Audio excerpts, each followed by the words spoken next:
Next up, we have a panel on 21st century disease prevention, lifelong vaccination and innovative diagnostics as key pillars. I would like to invite Dr. V.K. Paul, member, Niti Aayog, Sanjeev Johar, Deputy Vice President, Asia Pacific, Abbott, Sarthak Ranade, Managing Director, Janssen India and South Asia, and this panel discussion is being moderated by Shoma Das, Senior Advisor, Chase India. Can I have a round of applause for this panel, please? Thank you very much. I hand over the session to Shoma Das. Thank you. A very good evening to all the esteemed guests at India Idea Summit organized by USIBC. We are here today amid the many COVID waves to discuss disease prevention in 21st century. To discuss what is arguably the most important topic, we have today three eminent experts who in their own ways have been at the forefront and in the green room of COVID war. Dr. V.K. Paul, Mr. Sanjeev Johar, and Mr. Sarthak Ranade. I'll just quickly introduce them for the work they have done and then launch into the discussion. So Dr. V.K. Paul actually needs no introduction to the Indian audience, but I'll go with the formality. He's member, National Institution for Transforming India, the Niti Aayog. He leads the health and nutrition verticals at Niti and has played a pivotal role in formulating the Poshan Abhiyan and Ayushman Bharat initiatives, the flagship nutrition and health programs of India. Dr. Paul is also a renowned pediatrician, academic, and public health expert. He served as a faculty in the Department of Pediatrics, AIIMS, where he was head of department for over a decade. Dr. Paul's face became widely known in India because of the very crucial role he played in the government's core team in shaping the COVID response of India. He's led multiple expert groups, but most importantly, the NEGVAC. And he's been among the top 2% scientists in the field of pediatrics by Stanford University Study in 2020, a recipient of B.R. Ambedkar Centenary Award, as well as a recipient of prestigious Ihsan Dogramasi Family Health Foundation prize by WHO 2018, and we can go on and on about this. But welcome, Dr. Paul. Thank you so much for joining us. Our second panelist is Mr. Sanjeev Johar, Divisional Vice President, Asia Pacific, Infectious Disease for Emerging Market, Abbott Diagnostics. Sanjeev joined Alere Inc. in 2012, was appointed as President, Asia Pacific in 2014 for the combined business for Asia Pacific in Japan. Post-acquisition by Abbott, he assumed the responsibility as President Asia for infectious disease business. He's been in the senior management of and leadership roles in Monsanto, Numiko, and Roche Diagnostics before this, and he's a member of various national and international bodies, including All India Management Association, International Society of Nutrition, among others. Welcome, Mr. Sanjeev Johar. Next we have, thank you so much. And next we have Mr. Sarthak Ranade, the extremely dynamic Managing Director of Janssen India and South Asia. As the MD of Janssen India, he oversees company's operation in India and South Asian markets of Sri Lanka, Bangladesh, and Nepal.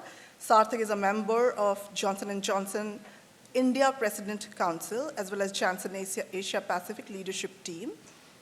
He's been in the pharma industry for over 24 years, been an immensely respected leader, and a member of USIBC's India Advisory Council.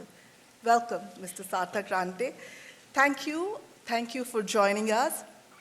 To set the context for today's topic, I would say in today's highly polarized world, where we have probably differences on everything under the sun, if there is one point on which all of us would agree, it is that our lives have been divided into BC and AC, that's before COVID and after COVID. Before COVID, vaccines in India were largely, and not only India, I would say developing countries in general, were associated with children and expecting women. Suddenly after COVID, vaccines is meant for everyone across ages, adolescents, adults, elderlies. And this has opened a window for dissecting today's topic, if lifelong vaccination is the future of medicine. Before COVID, in India, PCR meant police control room vans. After COVID, I think what it has come to mean is the RT-PCR test. And when the vaccine emergency approvals were going through, a journalist, in fact, recounted a conversation to me, which he overheard at an Indian tea stall where people were discussing clinical trials, phase 2, phase 3. And that was very interesting to me because in that sense, COVID, despite being the most devastating tragedy of our lifetime, is also this huge opportunity to include and involve everyone on the street in the conversation of healthcare and how it should be universalized. Today's session focuses on two aspects of disease prevention. One is lifelong vaccination, one is innovative diagnostic. To set the context for lifelong vaccination, I think in the last 3 decades, the arrival of new technologies, the mRNA, the recombinant DNA, has changed the game in vaccine sciences. And in short, we have very high-tech vaccines now, unlike the simple culture one of earlier ones. And there are many triggers for lifelong vaccination, which have emerged recently, and a lot is being debated globally. For one, some of these triggers were that, there is low coverage in many countries, low immunization coverage in childhood, which kind of exposes many adults and adolescents to infections later in life. There's an example on measles, mumps, and rubella on this. The second is there are new vaccines which are tailored for adults, which are coming up, herpes zoster, case in point. Third, there is, of course, what we have experienced in COVID, immunity fades over time. And similarly, that applies to childhood vaccines like pertussis. Immunity does fade over time, and which again makes a case for some lifelong vaccine booster doses like we are taking in COVID. And finally, and most importantly, the demographic transition that most of the countries are going through, which means that there is much more silver population, there's aging population, and there's focus on healthy aging. So here we will debate, is there a need to shift the way we measure the impact and outcome of vaccination from a simplistic reduction of death and illness to a holistic definition of, including improvement in quality of life and other things. Diagnostic, on the other hand, has been the stepchild historically in the healthcare management. It has been most important but most neglected sector globally. And COVID has definitely changed all that and shaken us all up. There is a newfound realization that diagnostic and there is a need to mainstream innovations in diagnostic as well as invest in diagnostic. And with this, I would welcome all our esteemed panelists to start with some introductory remarks on the topic today. Dr. Paul, you as the head of NEGVAC, we saw you at the driver's seat. And, it wouldn't be an overstatement to say that what you did actually touched the lives of 1 billion people, a seventh of humanity. I would like you to share your initial thoughts on the topic today. Thank you very much, Mona. First and foremost, it's an honor to be here face to face in a situation where the businesses have come back, lives have become nearly normal. We hope this will be sustained, and lots of lessons the entire planet has learned, lots of lessons all of us who are in the room have learned. So thank you very much, and the issue that we are discussing is truly relevant. Let me begin with the diagnostic side. I agree with you, use a very nice word, which describes it, in a way an orphan area. And so much more can happen. We'll talk about the priorities and potential that we have with the technologies that are available today, and relatively simple technologies to adapt. In a matter of days and weeks, diagnostics can come up. And of course, there must be the ones which are more difficult to do in terms of diagnostics. But surely, I think a very relevant point, and I think with potential for shared space, for development between the two great nations that are represented here. And yes, a new paradigm has opened up with adult vaccination. We're getting used to that idea. And you have opened up potentialities in that regard with the existing vaccine repertoire that the nation has, the world has, and therefore a very important debate to take forward. Looking forward to more tough questions. Thank you, sir. Mr. Johar represents a company which innovated on the diagnostic front relentlessly during COVID. Even today, we are subject to the Abbott test to prove our COVID negative status at various places. So, Sanjeev, your first comments on today's topic, focusing more on the innovative diagnostic part. Thanks, Soma. First of all, thanks to USIBC for organizing this session. It's very relevant in the present context. We at Abbott have a mission of providing or empowering people with healthier lives. And this is what has dictated us, and this is what has driven us in providing various solutions that we did in a short period of time. Normally, a diagnostic test takes almost about 3 to 5 years from the basic idea to bringing it to the market.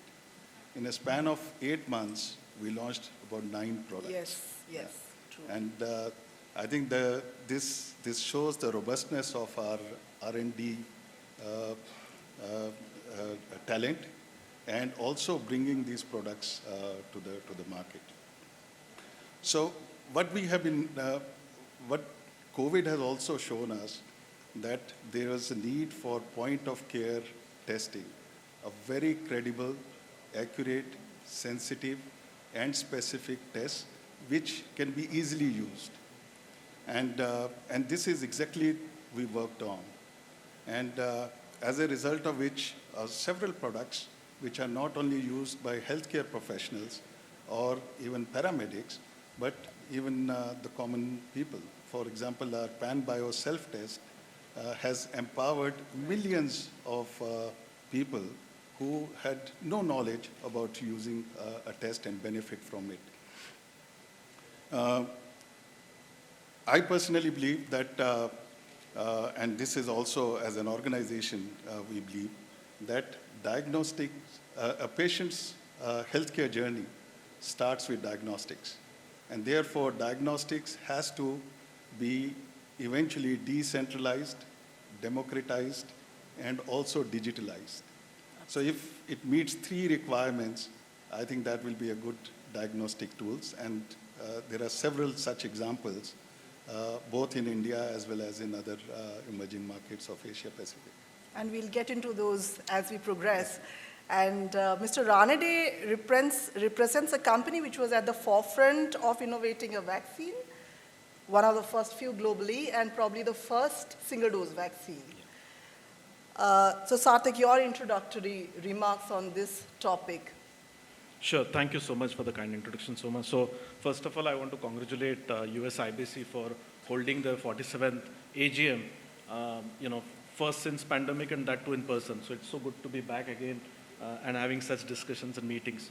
And look, I think the other thing which obviously I want to do first is to congratulate the government of India, for helping us to navigate this pandemic. It's been like, and being someone who's been working very closely with Dr. Paul's office as well, I can say that, I think it's been amazing to see the exemplary leadership being offered, when they were almost available 24/7, helping the industry tide over the crisis, driving access to vaccines, helping us to unlock or, resolve the supply chain issues and so on. So it's been great leadership, sir, from all departments of the government, especially DOP, Niti Aayog, as well as Ministry of Health and so on. Now, I guess, we all know that the COVID has been extremely destructive for all of us, but I personally believe that a lot of good has also come out of it. And I think a couple of things which really encouraged me was basically, one, is about the strength of partnerships. And I think you rightly said about how global and Indian companies work together to bring forward vaccine. And we are at Johnson & Johnson extremely proud of our collaboration with BioE. So that's one. Second, what we also have seen is how innovative we can become when it's required. So I guess that was also another win. So I guess we have definitely changed for the better. We have emerged stronger for the pandemic. And this is a great topic to have. So, and also I'm honored to share the dais with luminaries like Dr. Paul and my colleague Sanju. So look forward to the discussion. Absolutely, thank you. About your comment on actually how hard Dr. Paul and some of his colleagues also were working, I can personally vouch because I was working on behalf of UNICEF on some part of the vaccination mandate, and considering this is USIBC, let me put it this way, Dr. Paul and his team was working across US and India time zone, so you could reach out to them anytime 24/7. But let's begin the discussion now, and Dr. Paul, I would begin with you, that, what do you think the COVID experience taught us in terms of disease prevention, which we can take and apply to healthcare management in general?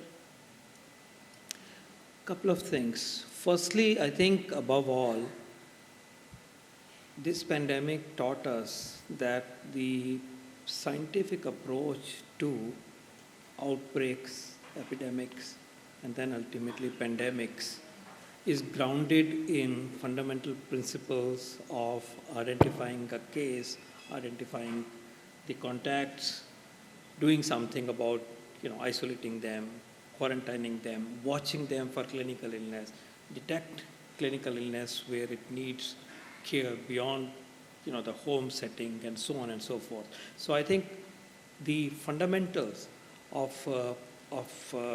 epidemiology, fundamentals of handling outbreaks, and disease control, those fundamentals remain absolutely valid.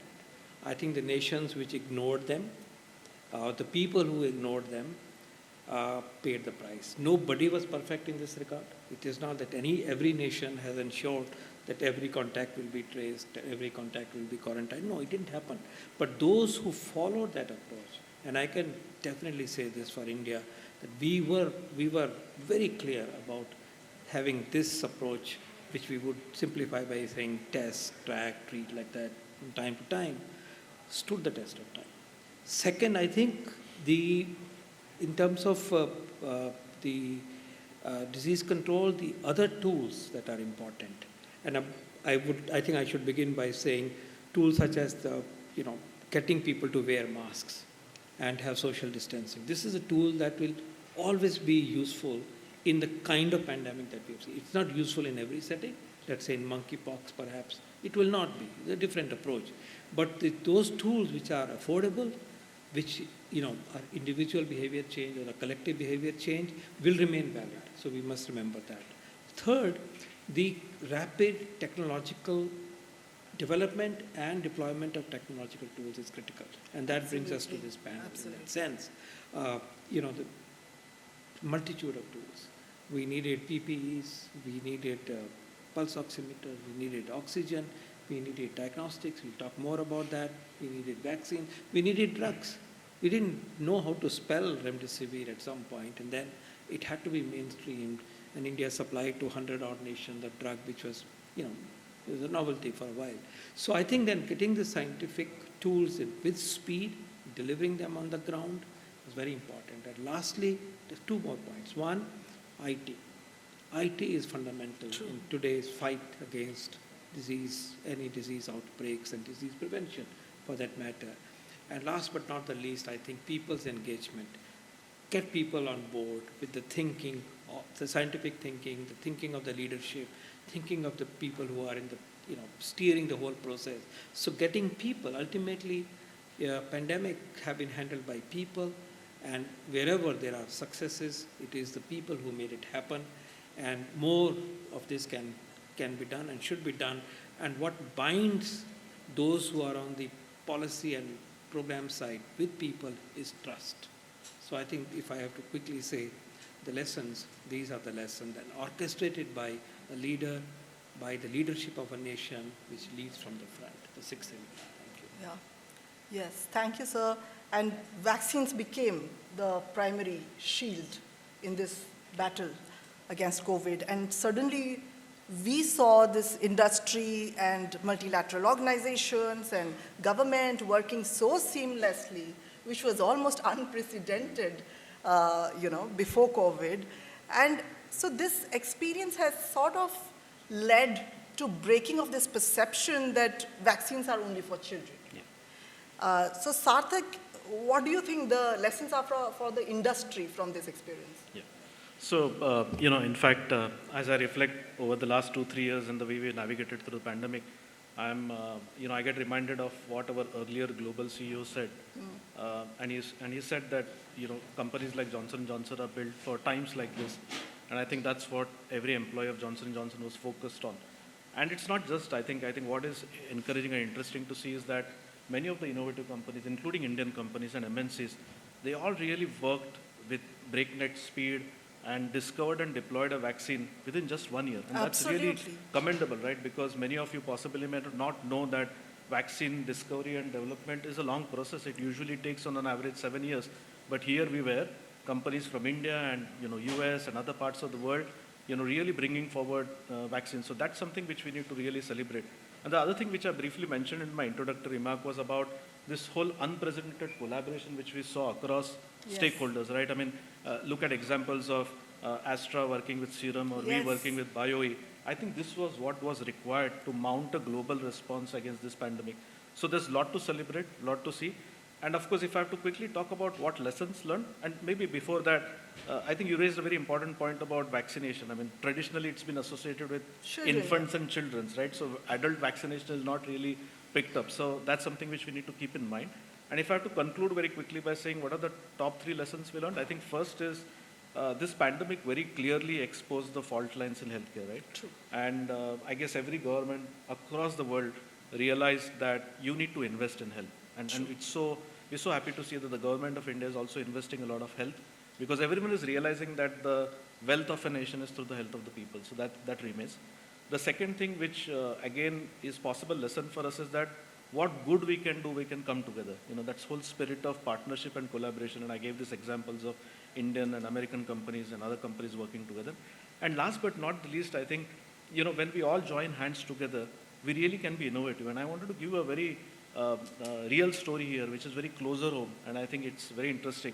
So, Dr. Paul, I'm sure you'll recollect, when the pandemic started, we fell short of COVID swabs in India, and we were largely import dependent. Yes. And this idea germinated in the Department of Pharmaceuticals, where someone from their side reached out to us and said that, look, we are thinking of how do we manufacture swabs in India. And what came to our mind is that Johnson & Johnson has this earbud platform technology. Yes. So can we use that? And, it's been such a phenomenal experience for all of us, because it was truly a multilateral and multi-stakeholder initiative. So DOP, Textile Ministry came in, Reliance partnered with us in terms of the supplying cotton and all. And we actually gave our R&D technology and setup. And within 7 days flat, an idea took birth. And, you know the results, right? We manufacture swabs at such low cost and maybe export to the world as well. So I guess these are the lessons: to invest in healthcare, to continue to build these partnerships forward, because post-pandemic we should not forget it, we should take it forward. And last, this drive for innovation. So I think that has to continue. And this is a great out-of-box example of, how innovation can happen with government and private, joining hands, forgetting about the rigid borders. But just a quick follow-up question on this, please. I was interested to know your view on this break in perception that vaccines are for children. And I want to understand about all the triggers I mentioned in the introduction about this becoming, do you see this lifelong vaccination truly becoming a future of medicine? And in that backdrop, do you think there is a need to rethink how we measure the impact of vaccination in general. Yeah. So look, I think we touched upon that, and adult vaccination is something which will take more strength Yes. as we move forward, because everyone has realized that. And you know, as we say, this is not the first and the last pandemic, right? So we need to get ready for more to come our ways. So adult vaccination is something where we'll have to continue to focus, bring it forward. And look, I think you also touched upon how do we measure impact, right? So first, I want to really congratulate once again Government of India for using technology to, I mean, COVID is a great example, right? I mean, it's been like celebrated across the world, and every nation is now realizing how technology can help us to deploy a vaccine, track vaccination rates, and trace it, you know, because through this whole digital architecture, what we are trying to do is we are having a good data to see how we are moving forward. So I guess such technology will be, with the help of such technologies, we'll be able to do better with adult vaccination. So I guess, you know, and again, in terms of how do you measure impact, I agree we need to go beyond the traditional parameters of lives saved and all. And this is true not just for vaccines, but also for all medicines, right? What's the value of that intervention? You know, what's it's doing to the patient health, the quality of life, the societal benefits, productivity gained, and so on. So I guess it's a holistic value framework assessment. Yeah, health and technology assessment. Yeah, and we need to actually start. Multidisciplinary. Yeah, but the good thing is, like, you know, we have now even the National Digital Health Mission. I think all this would help us to get down that path of really seeing the benefits of intervention. Right, right. Coming to you, Sanjeev, I think COVID was that period when we actually realized the importance of diagnostic, you know. Delayed diagnosis meant delayed treatment, could mean increased severity and worse. So that is the time when this entire refocus and understanding of this happened. But I would like to understand from you that also we, like you said, you know, there were 9 solutions in this short duration, you know, and actually going from this lab-heavy RT-PCR to rapid test to then doing it at home. How do you see this spectrum, and what has been your learning from COVID, you know, the experience that we can take forward? Yeah. I think first of all, you know, I couldn't agree more with Sarthak and Dr. Paul. You know, there have been several positives which have emerged from this pandemic experience. First of all, the unprecedented collaboration between various stakeholders. I have no experience earlier where a product was approved in flat 30 days or even less than 30 days. I think it was not only from the industry, it's the regulators, the policy makers, healthcare professionals, everyone pitched in. So I think this shows the huge possibilities of working together with various stakeholders. The second lesson is, I think we can work much faster than what we think and much better than what we think. And this has also been demonstrated by, not only by, of course, Abbott, but many other industry partners in the different aspects of the disease management. The third is, you mentioned diagnostics being a stepchild. I think finally the stepchild has been adopted. That's a good one. So I think there is a general adoption of diagnostics has gone up several notches.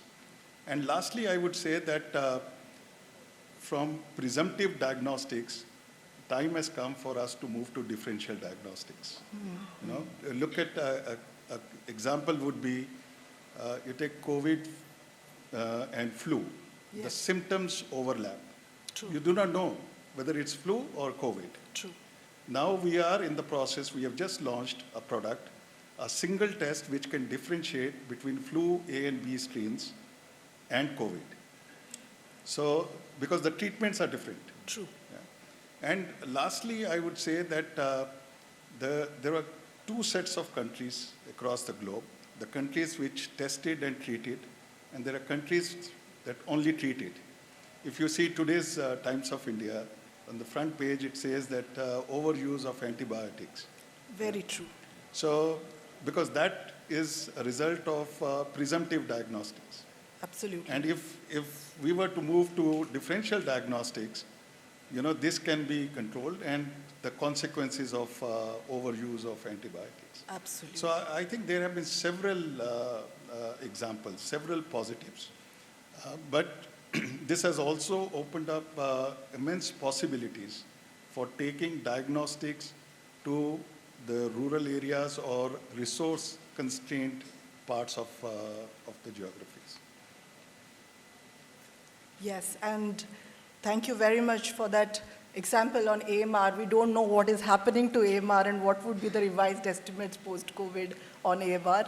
But Dr. Paul, coming to you, do you think there has been an experiential paradigm shift in terms of acceptance of adult vaccination? Has there been a behavioral change to start thinking that adults would, in India, go for other sorts of vaccination which may give them protection of different types? Thank you, but let me take you from Sure. the discussion on the diagnostics. Yes. This pandemic is also a stellar example of how within our country in particular, a plethora of diagnostics came up, almost overnight. Yes. Using a, Yes. analogy like that. There was no diagnostic test available for SARS-CoV-2 to start with.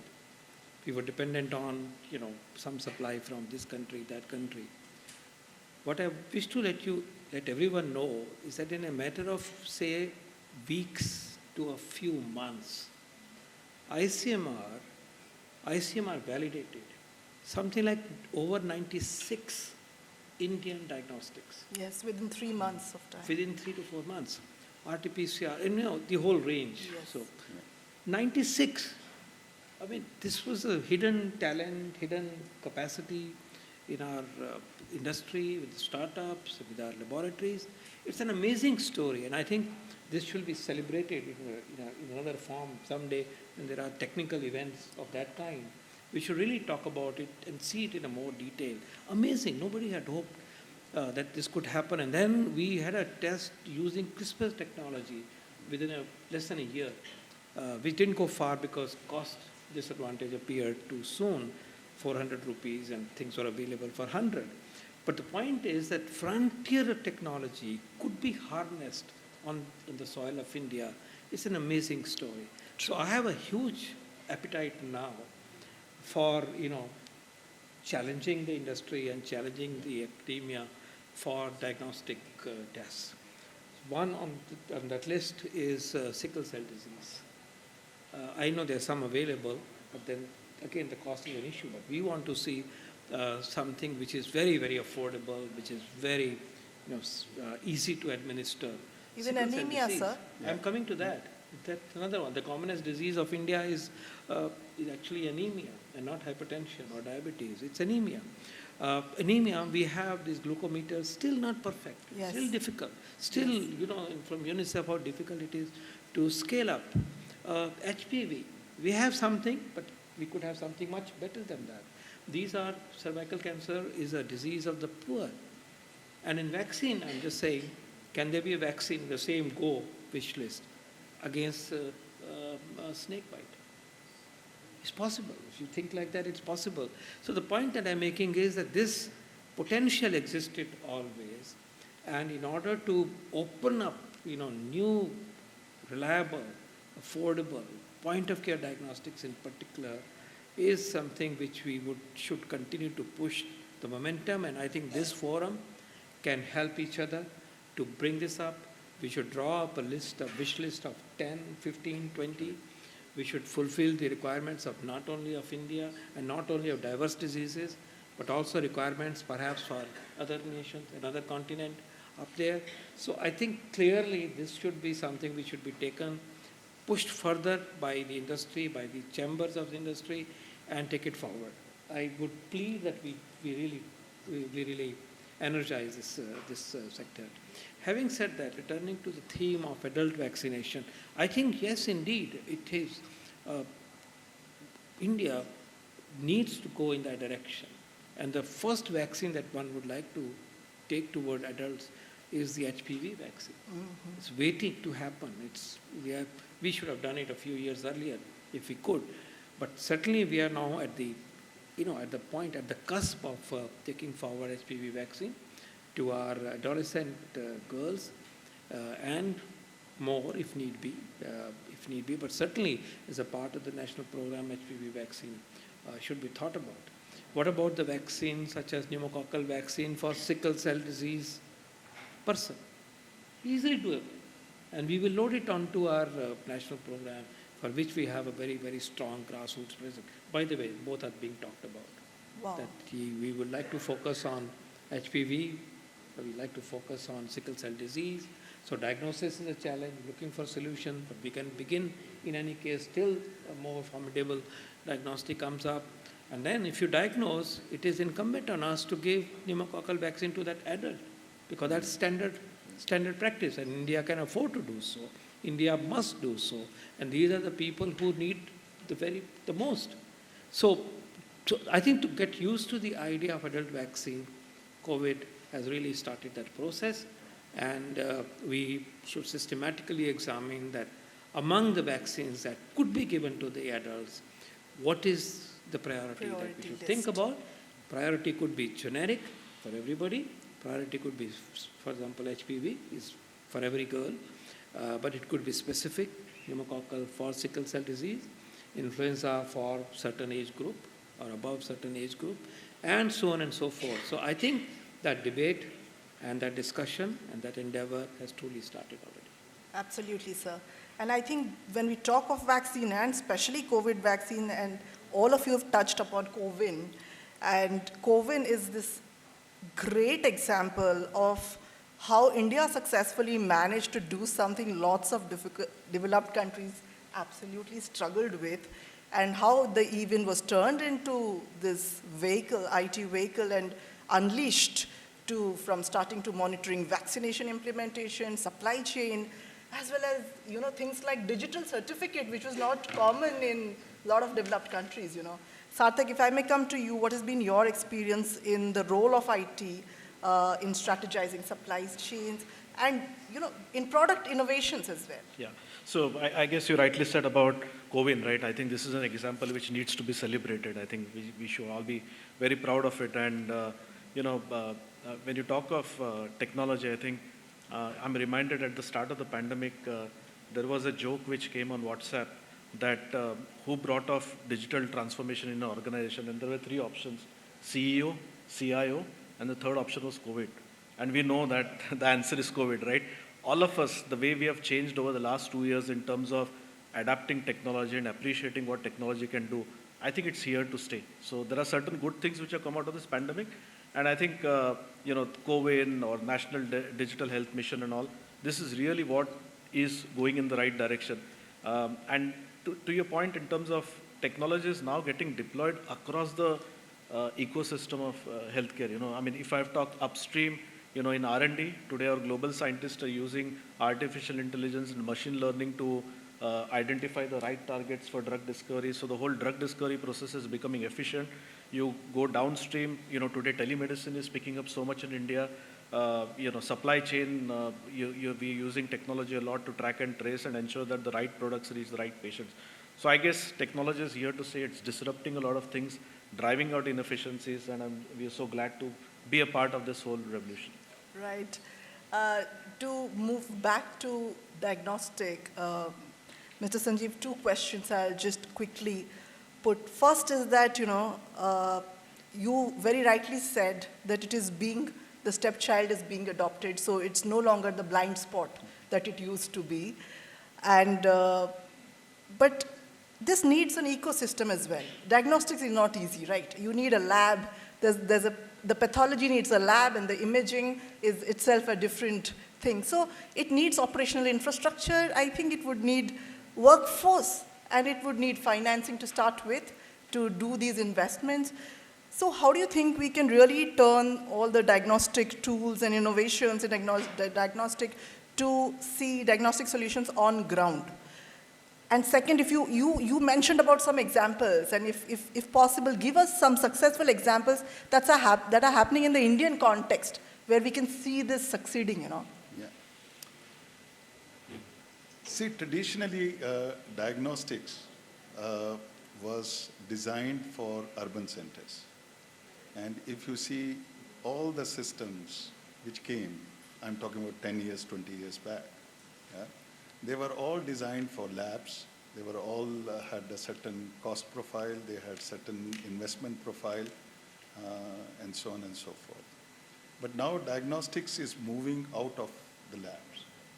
And this is inevitable because this is a trend which time has come. We'll see diagnostics moving not only out of the lab to doctor's office or point of care where the care is being administered, but also in the field and eventually to the consumer diagnostics. So that's a trend. Now we have to see how these elements can be accelerated and accentuated, and we create an ecosystem where we are not talking about lab diagnostics, but we are talking about a holistic diagnostics. Just to give you an example, Odisha state accounts for almost 50% of the malaria burden of the country and almost 1/3 of Asia's malaria burden. True. And within Odisha, there are about 8 districts which account for 70 to 80% of malaria incidents. Now, they have about 45,000 ASHA workers, who are the frontline health workers, who travel to remote villages and actually screen the patients. Yeah, but this is all a manual process. So coming to your earlier point on IT, the usage of IT and digitalization, I think this is one area and we have now systems and we have products where we can provide to ASHA workers, and these can be tracked on a real-time basis in this central headquarters. So this is what we are working on. But this requires not only the products, but also the capacity building and capabilities True. at the ground level. You need to train a whole lot of healthcare workers. True. And thirdly, we have also seen that the insights from the actual patient journey, how these insights can be incorporated in devising and developing the new products and services, which will then integrate into the overall diagnostic process and systems, and can be of real value. Right now, most of the countries, I handle Asia Pacific, and I see most of the countries, the debate was about affordability. But now it has changed to the value, the Right. outcomes. Right. So, because what is important is an outcome, not the price of the test, but what it does eventually, and how it can help. Yes. So I think that is what it will eventually move Shape to. Yeah. And the Odisha example is very relevant. I think they did a phenomenal job in 2018, just pre-pandemic, to reduce malaria, which kind of reduced the entire country's malaria incidence. But I've got an ultimatum, and so we have to move to the final round for the way forward. And to start with you, Sarthak, 2 quick questions to.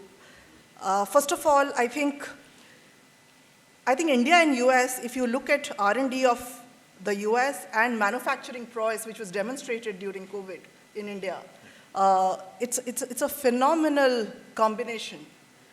How do you think we should, whatever policy interventions you think can help, get these 2 powerhouse countries to create this? And secondly, of course, I think COVID broke many myths, that government is slow functioning, that government and all that you said, accelerated pathways, all of them working day and night, speed, governance. I think government showed it all. Yeah. So I just want you to touch upon these 2 things. What are your expectations? How do we take it forward Sure. and not lose the momentum Yeah. there? So I'll keep it brief since we have Yes. less time. Yes. So first is, I think the second question is easy to answer. It's no longer a myth. We have seen the government of India working with so much of agility. So, obviously we have seen, and we believe that this will be carried forward post-pandemic. It need not stay just in the pandemic phase. So this whole facilitation, fast-track approvals, regulatory reforms, all this will continue, I believe. And I think you rightly said about how US and India can do global good, right? I think India is known in the world as, pharmacy of the world. I mean, we have been having a strong domestic manufacturing industry, and today we are called as a vaccine country of the world. So very clearly, we have a huge capacities here which can be deployed, not just for India, but also globally.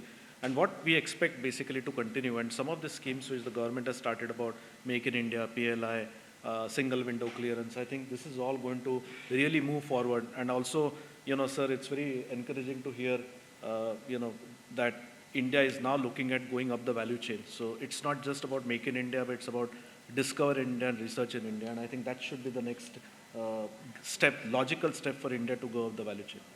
Absolutely. Sanjeev, if I may put the same question in, and with a slightly different input, that, we saw the power of PPPs. We had seen it in, how TB test kits kind of slashed. We had seen it in smaller scale, but the canvas and the scale in COVID was very different. How do you think the PPPs as a concept, as a movement can be taken forward from here? I think the public-private partnerships have been the game changers.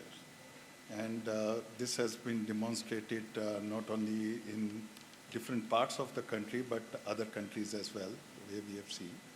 And I believe this is because addressing health issues is not only government's job. True. It is everyone's responsibility. And this is where we believe in the areas which are resource constrained, the areas which are remote, we can work very closely with the government and ensure that these products and services are available. So this is absolutely a possibility. For example, if you take Ayushman Bharat, this has been, again, one of the reasons why India was able to respond to the COVID pandemic was the primary healthcare centers. Yeah?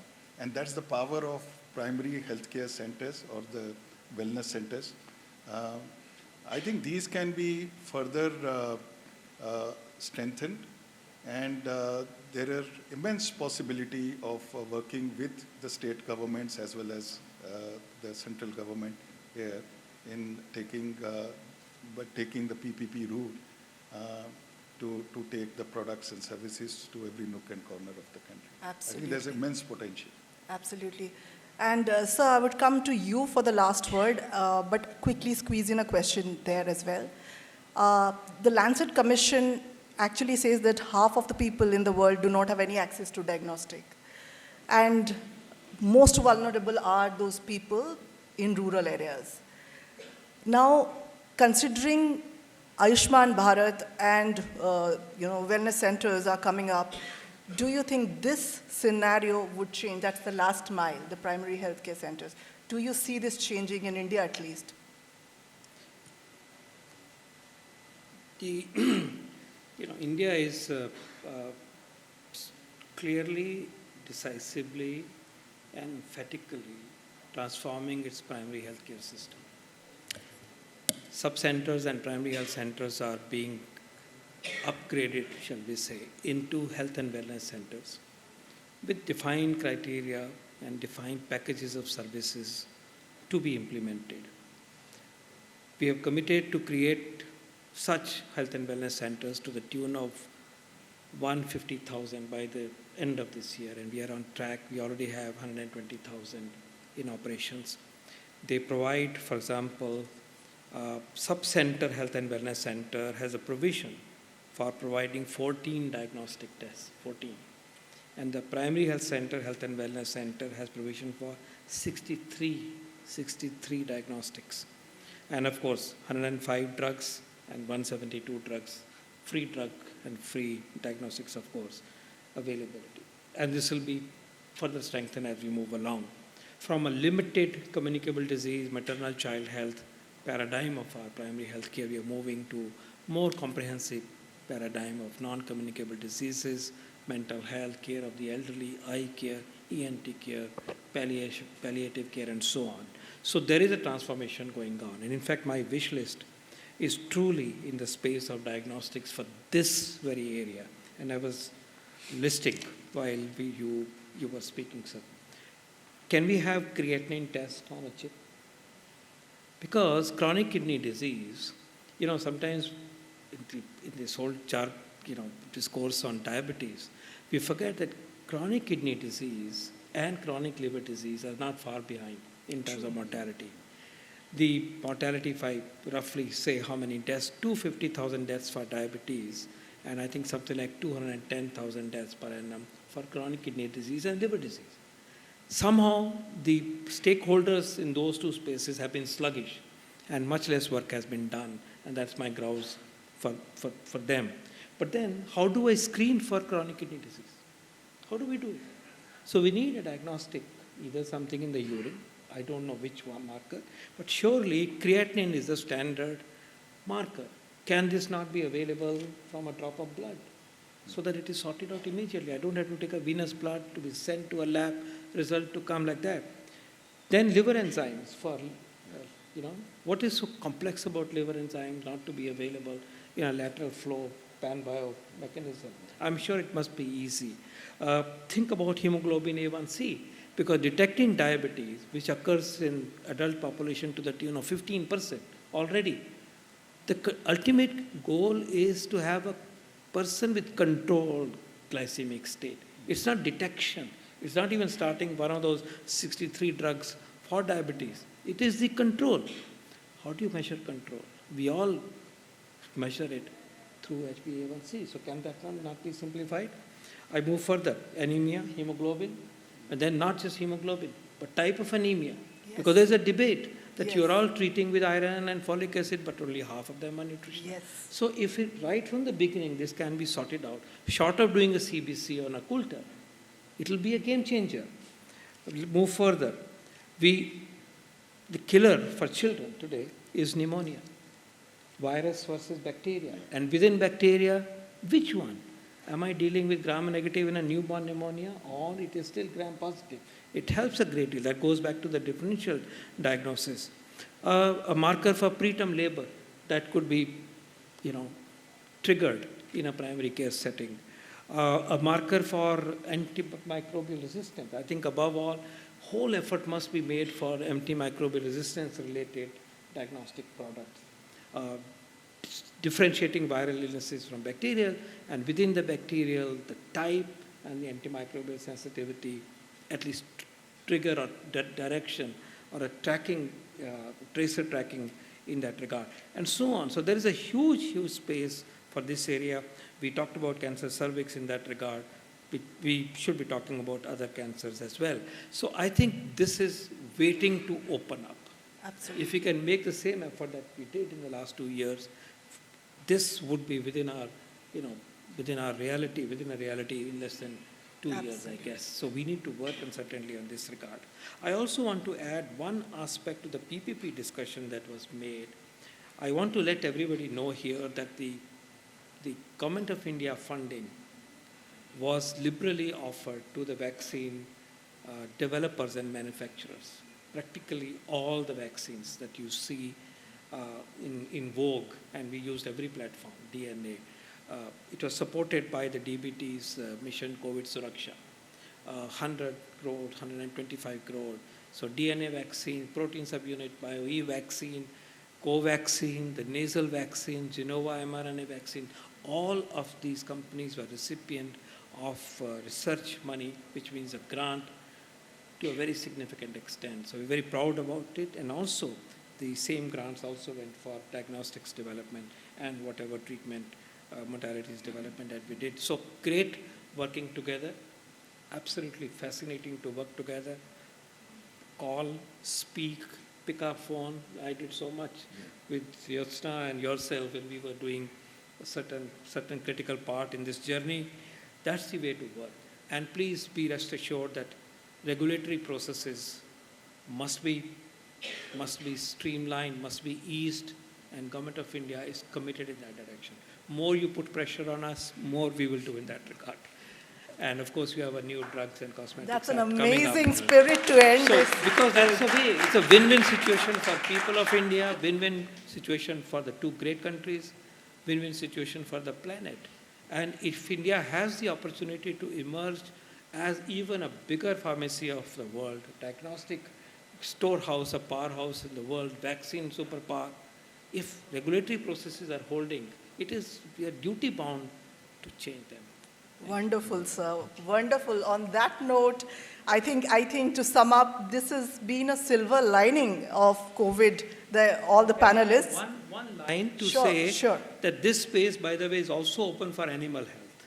Yes. In the same way, and we should recognize the huge business potential Yes. and the wellness potential in the planet's health, True. I would say, in the space of animal health. So whatever we have spoken here also is applicable to so much Applies. challenge that comes from that side. Absolutely, sir.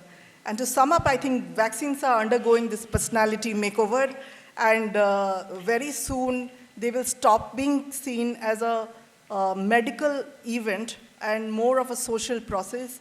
And HTA may become as common as EIA, Environmental Impact Assessment. In diagnostic, thanks to Sir and Sir's vision, I think the aspiration we are going forward with is that there is going to be an integrated, tiered working model that emerges, and we will make sure, and we should make sure, that irrespective of where one lives, they will have access to accurate diagnosis. A patient, I just remember this from a patient advocate who said once that, health should not remain a matter of your postal code. It should become your right. And I think India is on that track.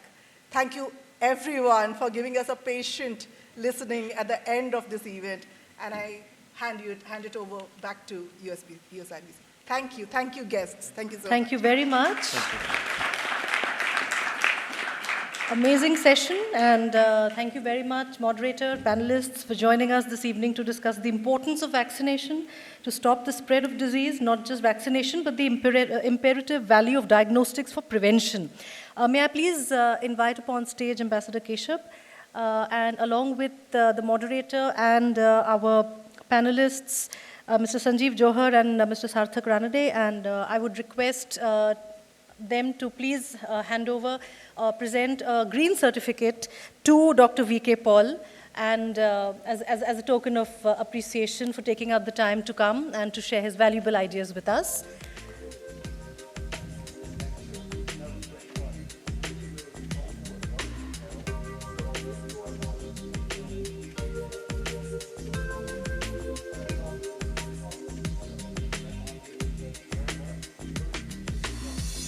Can we huddle together for a group photograph, please?